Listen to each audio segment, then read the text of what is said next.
представляю фракцію «Команда Павла Латушки» і «Рух за свободу». Менавіта мы ініцыявалі працэс разгляду злачынстваў Лукашэнкі ў міжнародных судовых інстанцыях, і зараз гэтыя працэсы паскорыліся. Ужо хутка можна будзе чакаць, напэўна, і ордэра на арышт. Спадзяёмся, што ў гэтым накірунку атрымаецца добра працаваць і ў новым скліканні.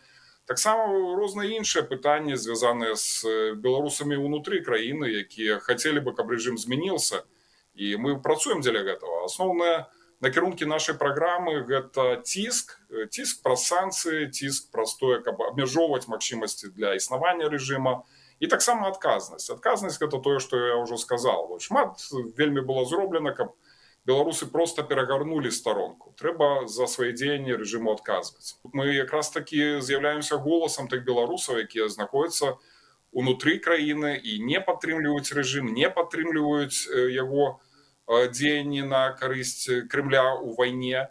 І мы гаворым, што трэба аддзяляць рэжым ад звычайных грамадзян. І таму шмат якія рашэнні, якія маглі бы быць негатыўныя ў дачыненні да нашых грамадзян, яны так і не былі прынятыя. І без прадстаўніцтва тут зрабіць мала бы што атрымалася. І чым могуць дапамагчы беларусы, так это сваім удзелам у выбарах у Каардынацыйную раду. Это бяспечна і для тых, хто за мяжой, і для тых, хто Беларусі.